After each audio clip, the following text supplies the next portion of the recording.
Why the US targeted Venezuela's president. The hidden economics behind sanctions. $300 billion. That's not a budget. That's not a bailout.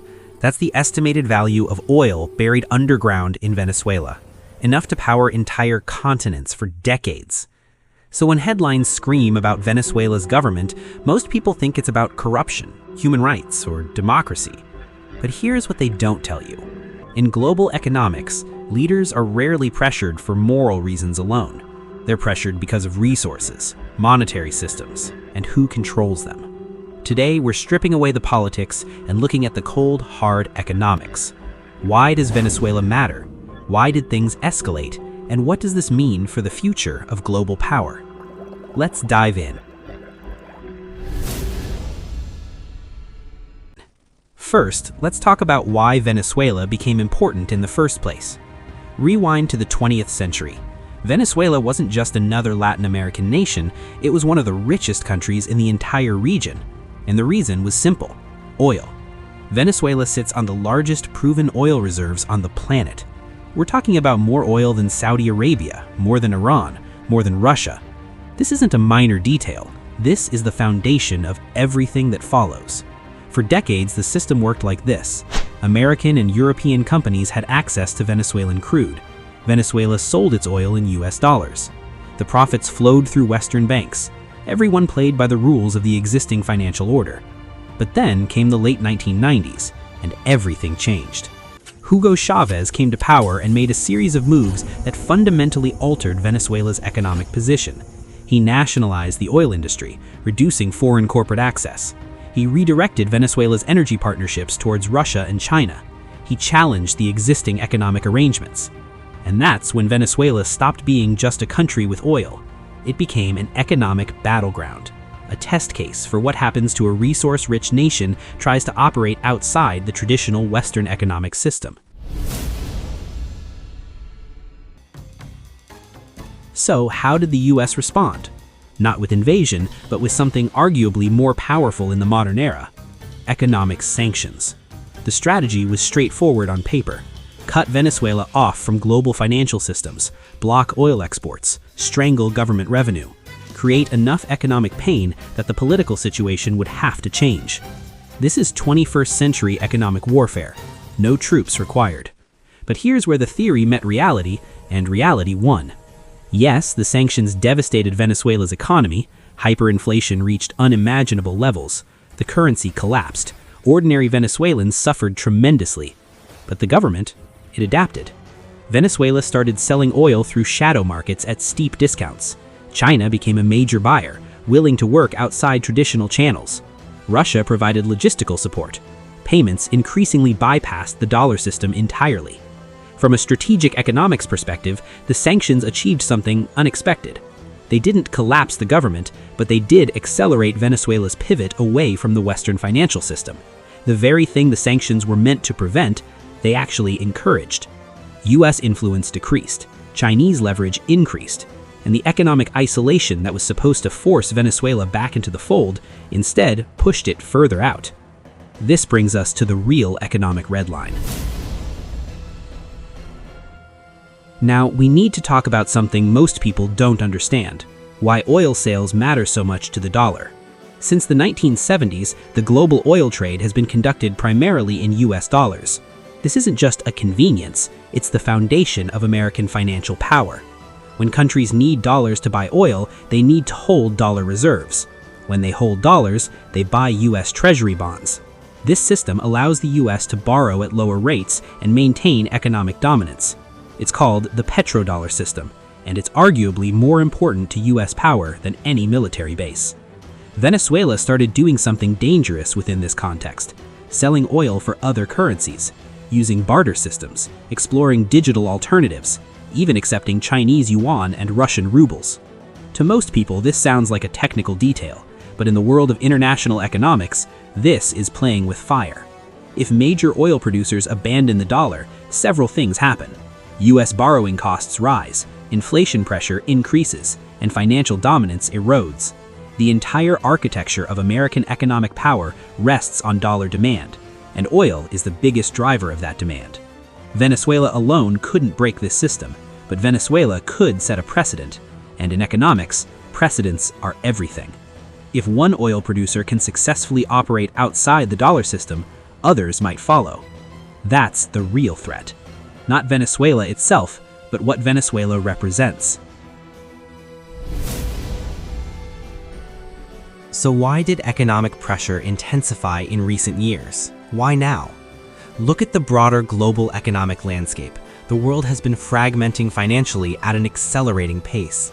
Russia faced massive sanctions after 2022, which disrupted global energy markets and forced countries to find alternative payment systems. The Middle East remains volatile, creating constant oil supply risks.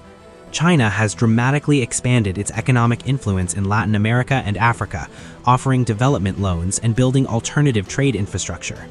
Meanwhile, global trade itself is splitting into competing blocs. The unified post-Cold War economic order is cracking. Countries are increasingly choosing sides, and those sides are building separate financial architecture. From Washington's perspective, the economic calculation shifted. Traditional sanctions weren't enough anymore. Energy security felt increasingly fragile, and dollar dominance, which seemed unassailable for decades, suddenly faced long-term structural challenges. This wasn't about one Venezuelan leader's actions, it was about reasserting economic control in a world where that control was slipping.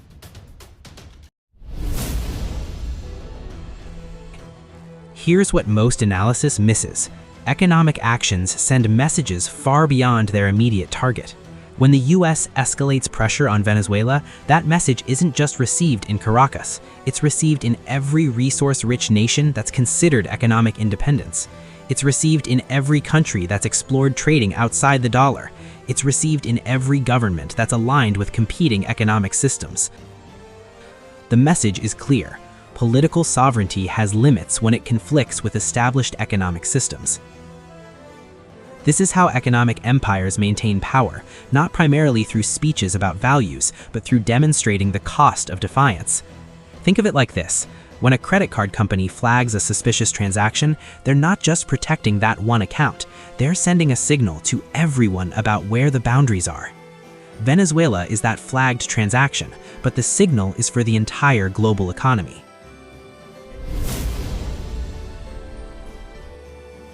Now let's talk consequences, because this doesn't end with Venezuela. In the short term, we're already seeing effects. Oil markets are more volatile because geopolitical risk is now priced into every barrel. Latin America faces increased economic instability as major powers compete for influence. Foreign investors hesitate because the rules of the game keep changing. Medium term, this accelerates existing trends. China doubles down on building alternative financial infrastructure, development banks, currency swap agreements, payment systems that bypass Western controls. More countries diversify their reserves away from pure dollar holdings. Economic blocs harden with less cooperation and more fragmentation. Long-term, we're potentially watching the emergence of a genuinely multipolar financial world. Not multiple systems cooperating under one framework, but competing systems with different rules, different currencies, and different power centers. Energy becomes an even more critical geopolitical weapon.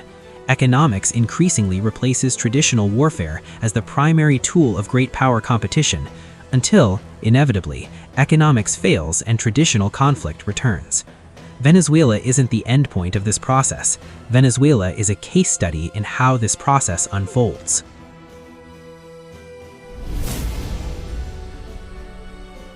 And if you think this is unprecedented, look at history. This pattern repeats. Iran, 1953. After nationalizing oil, the democratically elected government was overthrown in a coup backed by US and British intelligence. The economic interest? Oil company access. Iraq, early 2000s. Before the invasion, Iraq had begun selling oil in euros instead of dollars and had vast oil reserves under sanctions.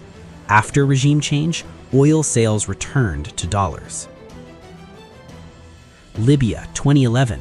Muammar Gaddafi had proposed a gold-backed currency for African oil sales. Within months, Libya descended into civil war with NATO intervention.